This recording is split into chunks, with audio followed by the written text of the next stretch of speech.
This is The Gist, the essential podcast for the discerning listener.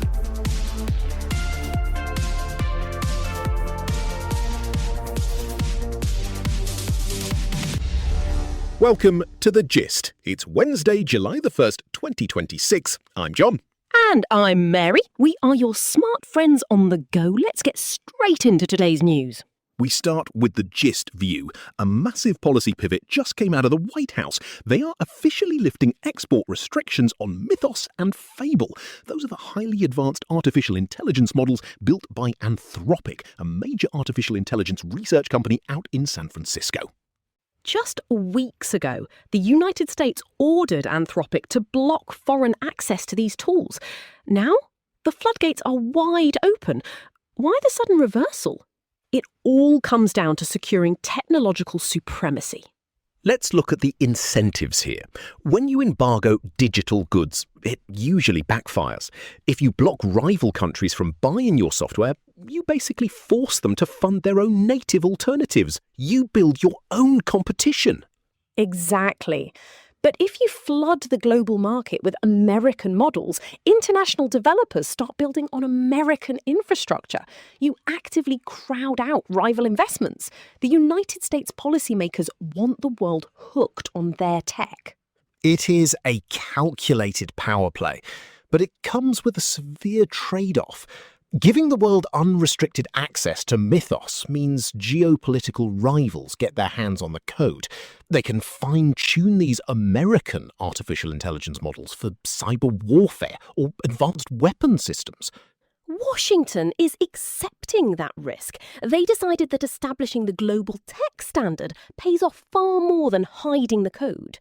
We saw the exact same thing in the 1990s with the encryption wars. Back then, Washington banned the export of web cryptography, treating it like a weapon. They finally dropped the ban in 1999 after realising they were just making European competitors rich. Containment rarely works with software. Market saturation is the new control. Moving to the global overview, let's talk about the intersection of policy and personal wealth. United States President Donald Trump just reported $1.4 billion in income for 2025. A massive chunk of that is pure crypto. According to the Wall Street Journal, he made $800 million from World Liberty Financial. That is a cryptocurrency venture he co-founded with his family. He also pulled in another $635 million from meme coins. Who benefits? The incentive loop here is very clear. The president recently pivoted to crypto-friendly regulations, and his own ventures are reaping massive rewards from that market optimism. Speaking of currencies under pressure, let's look at India. The Reserve Bank of India, that's the country's central bank, is actively defending the rupee. Bloomberg reports the bank grew its short dollar book to over $106 billion this past May. Let's quickly unpack that term. What exactly is a short dollar book? It means the central bank is using derivatives, which are essentially financial contracts, to sell borrowed United States dollars. By dumping dollars onto the market and buying up rupees, they prop up the value of their own currency against market pressures. It is an aggressive, expensive defense mechanism. In the corporate world, Nike is feeling the squeeze. The sportswear giant reported a drop in global sales. The main driver is a very weak consumer market in China. Global trade is also taking a physical hit. We have a months-long standoff in the Strait of Hormuz. A recent United States-Saudi dispute over military interceptors confirms this isn't just a temporary hiccup. The standoff is now a persistent structural disruption to global stability. Now, let's shift to the European perspective. There is a serious turf war happening in Brussels. Josep Borrell is sounding the alarm. He says the European Commission is overstepping its legal powers and creating quite a mess. Borrell knows the system. He led the European External Action Service, the European Union's official diplomatic arm, until late 2024. He says Commission President Ursula von der Leyen is bypassing formal structures to centralise power. Why is she doing this? It is about executive speed. The official diplomatic arm frequently gets paralyzed because a single member state can veto a decision. Von der Leyen wants the agility to act fast and keep Europe relevant globally. But acting without the backing of the European Council comes with a cost. It exposes internal divisions. Foreign adversaries can easily test those cracks. It is a constant trade-off between moving quickly and moving together. Moving north, Sweden is expanding its defence footprint. The defence company Saab is supplying 16 Gripen E fighter jets to Ukraine.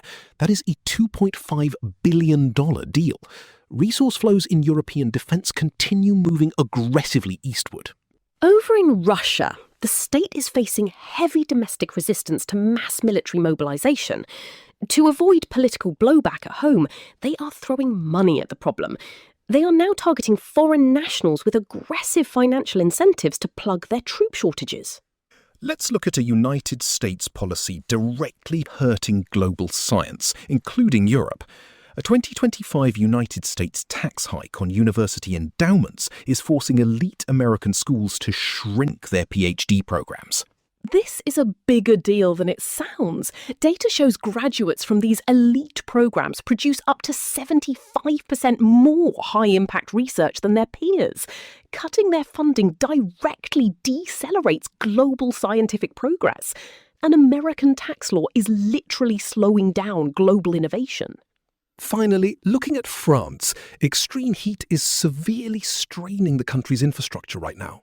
It confirms a hard truth about resource allocation. European climate adaptation remains fundamentally undercapitalised. The funding simply is not there to upgrade systems fast enough to meet the changing weather. That brings us to today's temperature check. The overarching global theme right now is calculated risks for market dominance. Whether it is Washington flooding the world with artificial intelligence to choke out rivals, leaders centralizing power to cut through red tape, or massive capital shifting into crypto and defense, the players holding the resources are rewriting the rules of engagement. Exactly right. Innovation is racing ahead of regulation, and society is feeling the heat, both economically and quite literally.